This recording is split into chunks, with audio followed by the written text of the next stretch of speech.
Bismillahirrahmanirrahim. Assalamu alaikum students. My name is Suzan Farooq and welcome back. Today we are going to solve a past paper. This is Oscar Company Kaplan में ये पे question मौजूद है सितंबर 28 दिसंबर 2018 यानी बहुत पुराना पास paper है। Focus है इसका फैक्टरिंग पे। Option 1 option 2 comment your finding 8 marks और इसका रिमेनिंग पार्ट भी हम थ्योरी का वो भी अभी हम करेंगे।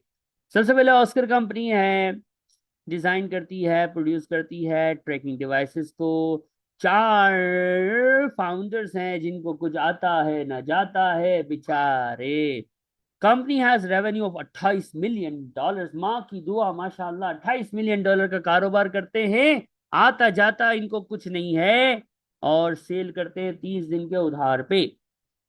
मेजर कस्टमर जो है वो इनके बहुत बड़ी बड़ी बड़ी बड़ी बड़ी बड़ी मेजर लार्ज एमएनसीज यानी गाड़ियों की मैन्युफैक्चरिंग कंपनीज हैं और they are often late in paying their invoice. ओ लेट आता है पैसा। Oscar company rapidly growing company है, रेवेन्यू डबल हो गया है पिछले 4 सालों के मुकाबले में। ऑस्कर कंपनी ने फोरकास्ट किया है in this time on product development and customer service and managing trade receivable has been neglected. Oh Allah, growth पे ध्यान दिया, रिसीवेबल पे और बाकी कस्टमर सर्विस पे और इन चीजों को निगलेक्ट कर गई। तो बता बता बता तो अस्तगफिरुल्लाह। इस हरकत की वजह से कस्टमर पे ध्यान नहीं दिया ना। अच्छा, कस्टमर पे ध्यान नहीं दिया, कस्टमर पैसे खा के भाग गए, सिंपल। आए हाय, कितना है रिसीवेबल? इतना। और कितने लोग भाग जाते हैं? 2%। क्यों भाग जाते हैं? Poor credit control. Hand out में मैंने क्रेडिट कंट्रोल पॉलिसी बड़ी तफसील से लिखी है, होपफुली आपने पढ़ी होगी। इसके बाद कंपनी सफर कर रही है, पैसा नहीं है, गरीब हैं, इतनी सेल करते हैं लेकिन पैसा नहीं है। ऐसा कब होता है? जब इतना माल बेचो बेचो बेचो बेचो, ओवर ट्रेडिंग कर रहे हो क्या? ऐसे ही बेच रहे हो क्या? रिस्कवरी नहीं कर रहे हो क्या? पुअर क्रेडिट कंट्रोल है क्या? अल्लाह अकबर, यही तो है जिसकी वजह से पैसा नहीं है। और रिसीवेबल को फाइनेंस कराने के लिए तोबा तोबा तोबा तोबा, हराम वल्लाही हराम, इंटरेस्ट लेना पड़ रहा है, आग से खेलना पड़ रहा है। और आखिरी में आखिरी में रोते धोते रिसीवेबल को इंप्रूव करने के लिए फैक्टरिंग कंपनी की तरफ बढ़ना पड़ा है। Option Wahid, administration by factor of receivable in of invoicing, sales accounting and receivable collection on full recourse basis। याद करो, दो बेसिस पढ़ाई हैं, एक रिकोर्स विद रिकोर्स, एक एक एक रिकोर्स वाली और दूसरी नॉन रिकोर्स वाली। रिकोर्स वाली में बैड डेट्स की जिम्मेदारी कंपनी की होती है, फैक्टर की नहीं होती। फैक्टर चार्ज करेगा 0.5% और रेवेन्यू का। और उसकी कंपनी एस्टिमेट करती है that it would result in saving of 30,000 administration cost. Okay. Under this arrangement, the average receivable collection days exactly 30 दिन पे आ जाएंगे। अच्छा, आ जाएंगे। Okay, no problem. अभी रिसीवेबल कितना है? ऑप्शन 1 को सॉल्व करें। आपको याद हो मैंने कहा था कि आपने सारी चीजों का ध्यान रखना है, सारी चीजों का ध्यान रखना है। क्या ध्यान रखना है प्यारे बच्चों? अब सबसे पहले आसान चीजों को चलाओ जो गिवन है। रिसीवेबल को आप है ना बैंक से, आप है ना ओवरड्राफ्ट से फाइनेंस कर रहे होते हो, उसकी वर्किंग सबसे लेंदी होती है, उसकी वर्किंग आखिरी में कर लेना। तवज्जो, हमारे पास एडमिन कॉस्ट सेविंग लिखा हुआ है, सेविंग लिखा हुआ है भाई। एडमिन कॉस्ट बचेगी मेरे दोस्तों, कितनी? 30,000 की एडमिन कॉस्ट बचेगी, खलास, ले लिया। और फैक्टर भाई हमारी चची का बेटा तो है नहीं, चाचा का बेटा तो है नहीं कि वो हमें फ्री में काम करेगा। वो हमसे क्या लेगा? फैक्टर मामू, फैक्टर जो है वो कमीशन लेगा, फैक्टर जो है वो फीस लेगा। कितनी लेगा? 0.05% ऑफ द सेल्स रेवेन्यू। मेरा बच्चा, रेवेन्यू इज 28 मिलियन। 28,000 करूंगा क्योंकि मैं 3 जीरो राउंड पे काम करने का आदी। ठीक है, तो अगर कोई बच्चा कहता नहीं सर हम आप पूरे अमाउंट लिख देना वरना ऊपर भी 30 करना पड़ेगा, तो चल बेटा, तेरी खुशी तेरी खुशी। तेरी खुशी में मेरी खुशी। अल्लाह अल्लाह, क्या बात है। 28 मिलियन पूरा लिखवा दिया, 0.5% लगा दिया। आया आया, क्या आया? कुछ तो आया। 1,40,000 फैक्टर को पे करेंगे, 1,40,000 देंगे, 30,000 बचेगा। लेकिन रिसीवेबल में क्या होगा? रिसीवेबल में क्या होगा? इसको आपको याद हो, मैं बताता था कि फाइनेंस कॉस्ट ऑफ रिसीवेबल, अब ये बढ़ भी सकती है ना, ये कम भी हो सकती है, और मैंने कहा था ये सबसे आखिरी में निकालनी होती है। ये फुल रिकोर्स है। बैड डेट्स नाम की बला नहीं आएगी, क्योंकि बैड डेट्स से रिसीवेबल का कोई ताल्लुक नहीं है। बैड डेट्स मेरा था, मेरा है। इधर कुछ नहीं लिखा हुआ कि फैक्टर आने की वजह से 2% से 1%, या 2% से आधा परसेंट हो जाएगा, या 2% से 5% हो जाएगा। कुछ नहीं लिखा है, इसलिए बैड डेट्स को छेड़ा छेड़ी, छेड़ा छेड़ी नॉट गुड। छेड़ा छेड़ी करेंगे जूता पड़ेगा, राइट? तो नो छेड़ा छेड़ी, ओके। तवज्जो। अब हम खेलेंगे अपने रिसीवेबल से। एग्जिस्टिंग रिसीवेबल, मेरे हैंडआउट में जो क्वेश्चन था उसमें एग्जिस्टिंग रिसीवेबल भी नहीं गिवन था, वो भी निकालना पड़ा था। डेज गिवन थे। यहाँ देखो कितना अच्छा एग्जामिनर है। एग्जिस्टिंग रिसीवेबल बतला दिया, 537 मिलियन है। चलो आपकी खाते मैंने पूरा लिखा है। आफ्टर फैक्टरिंग, आफ्टर फैक्टरिंग जो न्यू रिसीवेबल होगा, जिसको रिवाइज रिसीवेबल भी फरमा सकते हैं, वो कितना होगा? सर सेल तो वही होंगी ना, 28 मिलियन का सेल है, 365 है। डेज हो जाएंगे 30, 30 in Arabic, in English 30 days हो जाएंगे। 30 डेज हो जाएंगे तो मेरा बच्चा रिसीवेबल कितना आएगा? यम यम यम यम यम, 365 यहाँ मल्टीप्लाई हो रहा है, वहां जाके डिवाइड हो जाएगा। 28 मिलियन यहाँ डिवाइड हो रहा है, वहां जाके मल्टीप्लाई हो जाएगा। कैलकुलेटर कैलकुलेटर चलेगा चलेगा चलेगा चलेगा चलेगा चलेगा, आए हाय कैलकुलेटर चला, आंसर आया। सुबहान अल्लाह व बिहम्दिही, सुबहान अल्लाह अज़ीम। रिडक्शन इन रिसीवेबल आ गई। रिसीवेबल गिरा है, रिसीवेबल कम होया है। रिसीवेबल 3068630 से गिरा है। ए दुनिया वालों, रिसीवेबल को ये गरीब, ये फकीर, ये गलत गलत लोग बैंक ओवरड्राफ्ट से फाइनेंस करते थे। तो हराम, अस्तगफिरुल्लाह। ओवरड्राफ्ट का रेट 7% था। तोबा तोबा तोबा तोबा तोबा। ये 365 है, इसलिए यहाँ 365 लिखा है। कुछ क्वेश्चन में यहाँ पे 360 भी लिखा होता है, तो ध्यान से रखना। क्वेश्चन में अगर 360 लिखा हो तो 360 पे फॉर्मूला लगाना। अब सुनो, ये कंपनी 7% पे रिसीवेबल को, यानी 5.37 मिलियन के रिसीवेबल को फाइनेंस करती थी। फैक्टर के आने से रिसीवेबल कंट्रोल आया, कम हुआ, उधारी कम होने लगी, उधारी कम होने लगी। 3 मिलियन से उधार गिर गया है। अल्लाह अल्लाह, उधार कम हुआ है, उधार कम हुआ है तो अल्हम्दुलिल्लाह। इंटरेस्ट कम हुआ है, इंशाल्लाह इंटरेस्ट खत्म करेंगे। इंटरेस्ट तबाही है, नहीं लेंगे, नहीं लेंगे जिंदगी में किसका काम। इंटरेस्ट को हाथ नहीं लगाएंगे वरना बर्बाद हो जाएंगे। तो ये मेरा बच्चा, reduction in receivable, reduction in finance cost of receivable आ गया है। 214,804 रिडक्शन हुआ है, रिडक्शन हुआ है। फाइनेंस कॉस्ट में सेविंग हुआ है। इंशाल्लाह अल्लाह करेगा बरकत होगी, आराम से बचेंगे तो ही बरकत होगी। 214,804 has a saving, has a saving, has a खर्चा। बेट इज माफी डिफरेंस। यो 30, 2 14 और खर्चा 140। खवातीन एंड हजरात, फैक्ट ऑप्शन 1, ऑप्शन 1 से मुझे नेट फायदा मिलता है 1,04,804। यो, ये अभी मैंने आधा किया है, ऑप्शन 1 किया है, ऑप्शन 2 भी तो करना पड़ेगा। अभी करेंगे, क्यों नहीं करेंगे? इसको देखिए, कोई तकलीफ शकलीफ है तो बताइए।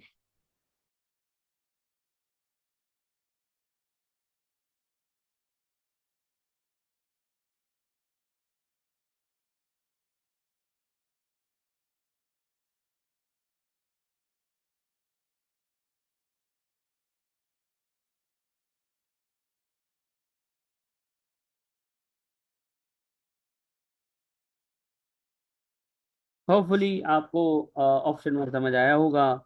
अगर ऑप्शन वन समझ आया है तो वीडियो को लाइक करने का, चैनल को सब्सक्राइब करने का। जो जो चैनल को सब्सक्राइब करे, अल्लाह पाक उन्हें फर्स्ट अटेम्प्ट में एफएम में पास कराए, ये हमारी दुआ है। वाह सुभान अल्लाह सुभान अल्लाह।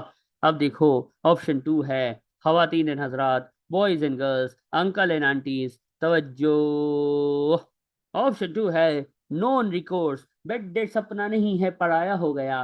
बेड डेट सपना नहीं है, किसका हो गया? पराया हो गया। नॉन रिकोर्स मैं पढ़ाता हूँ, मैं बताता हूँ। नॉन रिकोर्स का मतलब है खल्ली वल्ली बेड डेट्स। अब वो रिड्यूस करके इसको 1% पे लावे कि उसका बेड डेट्स बढ़ के 5% हो जाए। मेरे को तो नॉन रिकोर्स नजर आया। जितना बेड डेट्स है ना, जितना है वो सब का सब सेविंग में डाल दो। जितना बेड डेट्स है सब का सब किस में डाल दो? सेविंग में डाल दो। 28 मिलियन का, 28 मिलियन का सेल्स का 2% लिखा हुआ है। याद रखना, मैंने पढ़ा ही कोई नहीं कि ये बंदे ने बेड डेट्स को घटा के कितना कर देना है कर देना है, वो कर देना। अरे बाबा, नॉन रिकोर्स है, तुम्हारा बेड डेट्स खलास खत्म। अब वो बढ़ के 5 हो जाए कि बढ़ के 1 हो जाए, तो कोई मुश्किल ना है। आपको कोई प्रॉब्लम नहीं है, आपका सीधा बचत हो गया। हाँ, रिकोर्स होता तो फैक्टर के आने से अगर ये 2% में कोई कमी होती तो मैं सेविंग लेता, ज्यादती होती तो एडिशनल कॉस्ट लेता। नॉन रिकोर्स होता क्योंकि वो मेरी जिम्मेदारी होती, ये सॉरी रिकोर्स होता तो मेरी जिम्मेदारी होती, ये नॉन रिकोर्स है तो खल्ली वल्ली टोटल को सेविंग में डाल, खत्म। लेकिन आपको ये पता है कि जब नॉन रिकोर्स होता है तो फैक्टर मामा का बेटा तो है नहीं, ना हमारा कजन है कि वो क्या करेगा, हमसे माफी तलाफी कराएगा। वो भी ज्यादा, फैक्टर फीस जो है वो नॉन रिकोर्स की ज्यादा होती है। 1.5% है। ओए होए सेल्स का। तो ये आसान चीजें पहले लेनी है। 28 मिलियन का 1 कितना परसेंट? 1.5% कितना आया? वाह भाई वाह। ये देख रहे हो, 5.60 की बचत, 4.20 का नुकसान। अब आते हैं आगे, पढ़ते हैं। Admin by the factor of Oscar invoicing, sales, accounting, and receivable collection on non-recourse basis. Factor would charge 1.5% of the revenue. Admin cost saving and average tradable collection period would be remain as option one. तो admin cost saving टडिंग pudding कितनी थी same है, 30,000 खलास। और Oscar company would be required to accept an यहाँ पे factor हमें पैसा दे रहा है। 80%, 80% फैक्टरिंग कर रहा है। ऊपर अच्छा था ना, ऊपर अच्छा था ना, ऊपर कोई टेंशन ही नहीं थी। यहाँ पे कह रहा है 80% पैसे दूंगा, और उस पे कितना परसेंट इंटरेस्ट दूंगा? 9%। याद करो, मैंने दो बातें बताई। एक सिनेरियो ये था कि फैक्टर की दो टाइप्स थी, एक फाइनेंसिंग वाली और एक एडमिनिस्ट्रेशन वाली। ऑप्शन वन वाली जो थी, ये जस्ट एडमिन थी। इसमें फैक्टर आपको कोई पैसा नहीं दे रहा था, फैक्टर आपके बिहाफ पे आपकी चीजों को चला रहा था, और आपको इतनी, जो भी आंसर आया था इतनी की आपको बचत हो रही थी। अगले केस में फैक्टर आपका फाइनेंसर है। फैक्टोरिंग कौन सी वाली है? ये फाइनेंसिंग वाली। फैक्टर आपको 80% पैसा देगा, सेल्स का 80% जो आपको लेना है, और उस पर आपसे 9% चार्ज करेगा। यानी फैक्टर आपका बैंक बन जाएगा। फैक्टर कौन बन जाएगा? फैक्टर आपका फैक्टर आपका क्या बन जाएगा? फैक्टर आपका बैंक बन जाएगा। तो प्यारे बच्चों, जब फैक्टर आपका बैंक बनेगा तो सबसे पहले तो ध्यान रखो, फैक्टर को हमें अब क्या देनी पड़ेगी? फैक्टर को इंटरेस्ट देना पड़ेगा। क्यों? क्योंकि हैव टू लिखा हुआ है, एक्सेप्ट एन एडवांस ऑफ 80%। ठीक है, ले लो, ले लो। क्रेडिट सेल्स का 80% when invoice are raised at the rate of 9%। अब बच्चों ध्यान से सुनना, ध्यान से सुनना प्लीज। फैक्टर आपको 80% दे रहा है, ठीक है। अब मेरी बात तवज्जो से जो सुनेगा इंशाल्लाह उसको समझ आ जाएगा। आपने अभी कुछ वर्किंग की थी, इसने क्वेश्चन में कहा है कि रिसीवेबल वगैरह में कोई फर्क नहीं है। तो मैं अगर इसको अपने स्टाइल में लिखूं तो देखो मैं यूं लिखूं, ये जो वर्किंग है ना ये वाली, इसको मैं रेप्लिकेट करना चाहूंगा। मेरा दिल चाहता है मैं इस वर्किंग को रेप्लिकेट करना चाहता हूँ। मैं ये देखता हूँ, ये है, ये मैंने कॉपी किया, इसको मैंने, क्योंकि क्वेश्चन ने लिखा है ना कि रिसीवेबल वगैरह में कोई फर्क नहीं है, तो मेरा दिल चाहा मैंने ये ऊपर वाली वर्किंग को कॉपी किया, रिडक्शन इन रिसीवेबल तक कॉपी किया, बाकी मैंने थोड़ा सा बैंक को हटा दिया अभी थोड़ी देर के लिए। क्या किया मैंने थोड़ी देर के लिए बच्चों? बैंक को खली वल्ली कर दिया। ओके, अब सुनो क्या होता है। रिसीवेबल क्या हो गया बच्चों? रिसीवेबल गिरा, रिसीवेबल घटा, रिवाइज रिसीवेबल कम आया था ना, 5.3 मिलियन से 2.3 पे रिसीवेबल आ गया, 3 मिलियन से रिसीवेबल गिरा। मैं ये पैसे कहाँ से लेता था? मैं इसको कहाँ से लेता था? देखो लिखा हुआ है, बैंक फाइनेंस से लेते थे 7% पे। अब रिसीवेबल ही घट गया, तो मैं बैंक से जो 7% लेता था ओवरड्राफ्ट के रेट पे, अब मैं ये नहीं लूंगा। तो ये सेविंग सेम रही। सेविंग इन ओवरड्राफ्ट क्यों रही सेम? सेविंग क्यों सेम रही? ये सोचो जरा, सोचो जरा ध्यान से सोचो। 2,14,000 जो ऊपर आया था 804, ये देखो ये ऊपर भी था, कहाँ गया? ऑप्शन वन में जाओ, ऑप्शन वन में जाओ, जाओ जाओ जाओ। एला, ये फाइनेंस कॉस्ट ऑफ रिसीवेबल की सेविंग थी, यहां भी थी, यहां भी सेम आएगी।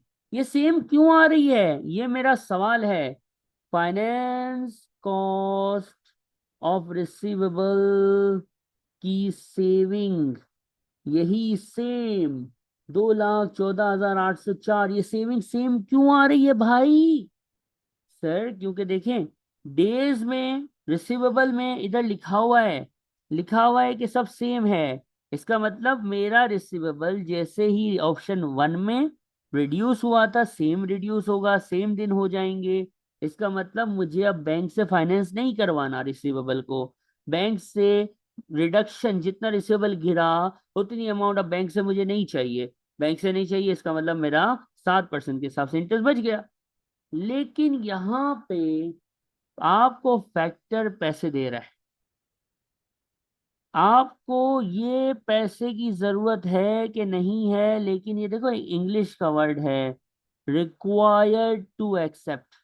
मतलब आप चाहो, आप ना चाहो, आप ही खुशी हो, आप ही खुशी ना हो, आपको लेना ही लेना है, लेना ही लेना है फैक्टर से। तो आपको फैक्टर से लेना ही लेना है। अब यहाँ पे 90% बच्चा गलती करता है, आप लोग वो गलती ना करें इसलिए मैं बड़ा तमीज से बता रहा हूँ, सुनो। 80%, अलग से वर्किंग कर रहा हूँ, 80% पे 9% वो इंटरेस्ट लेगा, ठीक है।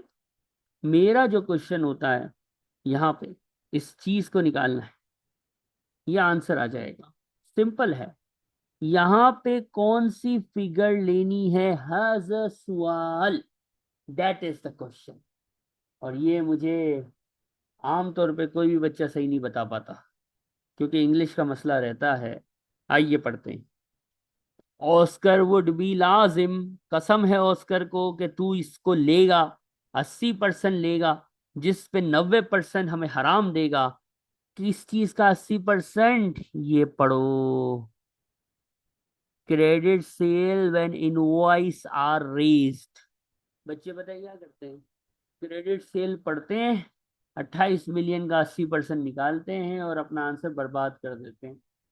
बेटा लिखा हुआ है credit sale when invoice are raised, credit sale की जब इनवॉइस रेज्ड हो, मेरे पाकिस्तानियों, इंडिया वालों, नेपाल वालों, बांग्लादेश वालों, सुनो मेरे बच्चों सुनो, आसान भाषा करता हूं। Credit sale when invoice are raised लिखा हो ना, तो आसान भाषा में इसका मतलब होता है रिवाइज रिसीवेबल है। सर हम तो 28 मिलियन लेके कर गए थे, तो बेटा इसलिए तो हम हैं क्यों? हम इसीलिए तो हैं कि बेटा गलतियां गलतियां नहीं करनी है, ये इंग्लिश को समझना है। तो यहाँ पे किस अमाउंट पे, ये जो रिवाइज रिसीवेबल है 2301,370। बात सुनो ना भाई, सेल्स को फाइनेंस कौन करवाता है यार? रिसीवेबल को यूज योर मथा, यूज योर माइंड प्लीज। कौन कौन है कौन है जो सेल्स को फाइनेंस कराता है, या कौन है जो यूं पढ़ा दिया हो किसी ने कि हम सेल्स को फाइनेंस करवाते हैं वर्किंग कैपिटल की रिसीवेबल मैनेजमेंट में? यो आज तक किसी ने नहीं बताया है। सब यही कहते हैं रिसीवेबल को फाइनेंस करो, रिसीवेबल को फाइनेंस करो, रिसीवेबल रिसीवेबल रिसीवेबल। तो बेटा रिसीवेबल लेना, सेल्स क्यों ले? नहीं सर उसने यहाँ सेल लिखा था ना इसलिए हम कंफ्यूज हो गए। तो बेटा आगे तो बढ़। Sales when invoice are raised. तो 23 का 80% हमें मिलेगा कर्जा, पैसा लाजिम मिलेगा, और इस पे हमें 9% इंटरेस्ट देना है। ठीक है, अब जरा ध्यान से सुनिएगा।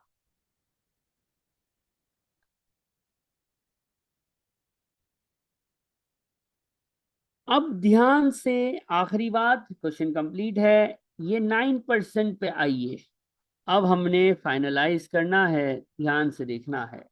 एक बात बताओ, ये जो रिसीवेबल है मेरा, रिवाइज रिसीवेबल, ये कहाँ से फाइनेंस हो रहा है? नॉर्मली 7% से फाइनेंस हो रहा है, लेकिन मजबूरन मुझे इसका 80% कहाँ से फाइनेंस करवाना पड़ रहा है? इसका 80% मुझे कहाँ से फाइनेंस करवाना पड़ रहा है भाई? क्वेश्चन ने कहा हैव टू, मजबूरी है। कहाँ से फाइनेंस करवाना पड़ा? फैक्टर से। अब देखो एग्जिस्टिंग, हमें तो इंक्रीमेंटल चीजों पे वर्किंग करनी होती है ना, बेनिफिट एनालिसिस करने के लिए एक तरह से रेलिवेंट कॉन्सेप्ट प्रिंसिपल अप्लाई होते हैं, एडिशनल पे बात करनी होती है। आपकी एग्जिस्टिंग फिक्स कॉस्ट जो भी है उसको हम नहीं छेड़ रहे, फिक्स कॉस्ट में कोई कमी होती है हम उसको लेते हैं, फिक्स कॉस्ट बढ़ती है हम उसको लेते हैं। अब मेरी बात थोड़ी सी यहाँ ध्यान से सुनिएगा, ये वो मिस्टेक है जो मोस्टली कॉम करती है। पहले सुनना फिर मुझे खुद बताना। सुनो, मेरा ये अमाउंट जो रिवाइज रिसीवेबल है, ये कहाँ से फाइनेंस हो रहा है? सर बैंक से हो रहा है। कितने परसेंट पे हो रहा है? 7 पे हो रहा है। उस पे कोई चेंजिंग है? नहीं सर। रिसीवेबल जो गिरा है सर, उस पे मुझे सेविंग है वो मैंने ले ली, लेकिन जो मेरा रिसीवेबल बचा है वो तो बैंक से फाइनेंस होता ही रहेगा। पहले 5.3 मिलियन फाइनेंस होता था, अब 2.3 मिलियन हो रहा है। जितने से रिसीवेबल कम हुआ है वो मैंने सेविंग में दिखा दिया, इंक्रीमेंटल इम्पैक्ट। लेकिन इस रिसीवेबल का जो 7% पे फाइनेंस हो रहा था बैंक से, मेरा ये जो ऑप्शन 2 है इसमें फैक्टर ने मुझ पे जबरदस्ती की कि भाई ये तो आपको मुझसे ही लेना पड़ेगा। तो प्यारे भाई, जो 7% की फाइनेंसिंग थी अब 9% पे आ गई। तो मुझे बताओ यहाँ पे 9 लिखना चाहिए या कुछ और लिखना चाहिए? सोचिए, यही आखिरी पॉइंट है इस सवाल का। तो सोचा, समझा, तो दिल से जवाब आया। 7% तो मेरी एग्जिस्टिंग फाइनेंस कॉस्ट थी ही थी, वो तो चली रही थी। अब ये 7 से 9 हो गई, तो एडिशनल कितने परसेंट हो गई? जो एडिशनल है वही इंक्रीमेंटल है ना भाई। इंक्रीमेंटल पे काम करना होता है, ना कि पूरी। हाँ, अगर ऐसा होता कि अभी मेरे पास बहुत पैसे होते, मुझे बैंक को कोई इंटरेस्ट देना ही नहीं होता, मेरा रिसीवेबल बैंक से फाइनेंस ही नहीं हो रहा होता, तो मेरी करंट फाइनेंस को 0 होती, जो कि 9 पे आ जाती तो मैं पूरा 9 लेता। या मेरी करंट फाइनेंस कॉस्ट 9%, ये कंपनी ऑलरेडी इंटरेस्ट के जाल में फंसी हुई थी, ऑलरेडी 7% में फाइनेंस करवा रही थी अपने रिसीवेबल को। हाँ, रिसीवेबल जितने से गिरा था वो मैंने सेविंग में ले लिया, लेकिन जो बचा कुचा रिसीवेबल था वो तो फाइनेंस पहले भी होता था अब भी हो रहा है, कोई इंक्रीमेंटल डिफरेंस नहीं है, तो उसको वर्किंग में तो नहीं लेते हम कभी भी। तो वो पहले भी 7% फाइनेंस हो रहा था, लेकिन फैक्टर के आने के बाद मजबूरन वो 7 से 9 पे चला गया। 7 से किस पे चला गया? 9 पे। तो 2% से मेरा इंटरेस्ट बढ़ा, जिसकी वजह से मेरी इंटरेस्ट कॉस्ट जो एग्जिस्टिंग, यानी यूं समझ लो रिसीवेबल की फाइनेंसिंग जो है उसकी एडिशनल कॉस्ट आई। कितनी? फैक्टर को देने वाली 36822, ये मेरी कॉस्ट है, ये मेरा खर्चा है। 4,20,000 एक और 36,822 एक, ये दो मेरे खर्चे हैं। और बाकी जो चीजें लिखी थी वो मेरी सेविंग्स थी। Net of impact, net of impact calculator दिखाएगा, कैलकुलेटर बताएगा। कितना बताएगा बच्चा? 347,982 बताएगा। तवज्जो, नेट बेनिफिट आया है। ऑप्शन वन में भी तो बेनिफिट था, ऑप्शन टू में भी बेनिफिट है। इधर बेनिफिट था कितने का? 1,04,000 का। इधर बेनिफिट है कितना? तीन, ओए ओए, अल्लाह अकबर, 3,47,000 का। तो प्यारे बच्चों, दोनों ऑप्शन फाइनेंशियली एक्सेप्टेबल हैं। हेंस 8 मार्क्स है ना, कमेंट लिखना जरूरी है। क्या लिखोगे? ऐसा नहीं लिखोगे कि एक ऑप्शन नहीं, फाइनेंसिंग की बात है तो भाईजान। ओ, 3 ओनर्स, इस कंपनी के 3 ओनर है ना, उनको कहेंगे भैया तीनों ऑप्शन, तीन उथलैत, तीन उथलैत, तीनों ऑप्शन ओके है, तीनों ऑप्शन ओके की रिपोर्ट है। लेकिन लेकिन लेकिन क्या? लेकिन ये कि जो ऑप्शन वन है ना वो थोड़ा हल्का है, ऑप्शन टू है ना वो थोड़ा भारी है। तो ऑप्शन टू जो है ना वो कर लो, ज्यादा फायदा रहेगा। इसके बाद हैंडआउट की जो थ्योरी है उसमें से कुछ थ्योरी एग्जाम में भी आई है। हैंडआउट आप खोलेंगे वहां पे आपको मिलेगी, मैं इसका रिव्यू देता हूँ। Discuss reasons other than cost and benefit already calculated why Oscar may benefit from the service offered by the factor। Non qualitative factors यानी नंबर से हटके, नंबर से हटके, नंबर से हटके मेरा बच्चा फैक्टर्स के बारे में कुछ बताइए। हैंडआउट में ये कहानियां अल्हम्दुलिल्लाह लिखी होती हैं, बस पढ़ने वाला बच्चा चाहिए होता है। आइए मैं आपको बताऊं, याद दिलाऊं कि भाई फैक्टर्स जो हैं, फैक्टर जो है पैसे के अलावा हमारे पास और क्या चीजें लेके आता है। तो फैक्टर जो है वो स्पेशलाइज होता है, स्पेशलाइजेशन लेके आता है, जिसकी वजह से वो रिसीवेबल को कंट्रोल कर लेता है।